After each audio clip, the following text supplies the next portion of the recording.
Vishnupriya game ఎలాగుంది big boss నిన్న మొన్నటి దాకా ఎపిసోడ్లు చూస్తాను నిద్ర వచ్చింది. ఎప్పుడు పడుకున్నారా బాబు ఈ అమ్మ ఈ బొక్కలో గేమ్ షో ఏం చూస్తామని అనిపించింది. కానీ ఒక 2 ఎపిసోడ్స్ నుంచి కొంచెం చూడాలనే హైప్ అయితే వచ్చింది.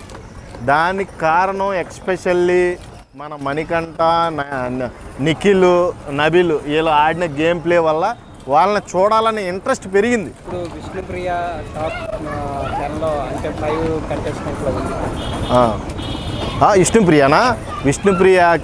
విష్ణుప్రియ టాప్ 5లో ఖచ్చితంగా ఉంటుంది. ఎందుకంటే ఆమె చాలా జెన్యూన్గా ఆడుతుంది. గేమ్ అయితే జెన్యూన్గా ఆడుతుంది. వాళ్ళ గురించి ఆలోచించే వాళ్ళే కొంచెం రూడ్గా ఆలోచిస్తున్నారు.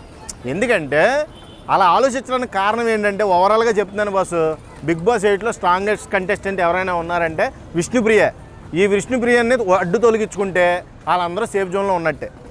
ఎక్స్పెషల్లీ సోనియా టార్గెట్ చేయడానికి విష్ణుప్రియని ఖచ్చితంగా ఆమె biggest contestant in the Bigg Boss house.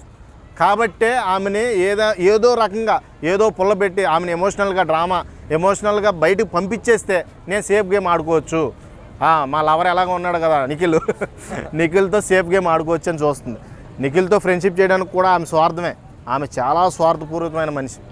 ఇంకా నిన్న దాంట్లో డేర్ ఆడినప్పుడు డేర్ అని తీసుకొని డాన్స్ ఓకే సారీ మణికంఠ గాడు ఏమైంది తెగిందా? మణికంఠ గాడు వాడికి వచ్చింది స్పిన్ ద బాటిల్ గేమ్లో విష్ణుప్రియ దగ్గరికి వెళ్ళి ఆగిందన్నమాట బాటిల్. వీడు ఏదో టాస్క్ ఇవ్వాలి ఇప్పుడు విష్ణుప్రియకి. వాడు వెళ్ళి అంటాడు, నువ్వు వెళ్ళి ఆ పోల్ దగ్గర పోల్ డ్యాన్స్ చేయి అంటాడు. ఏమో నాకైతే విచిత్రం అనిపించింది. ఏంద్రా నీకు ఇన్ని చేంజెస్ వస్తున్నాయి ఏంటారు రోజుకి నీలో, ఇంకా ఒకటి ఉందలే చెప్తా.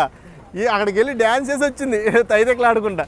నాకు ఏదో భలే పని అనిపించింది. వీడి మట్టి గేమ్ ప్లే బాగా మార్చాడు మణికంఠ గారు. చాలా బాగుంది సీజన్.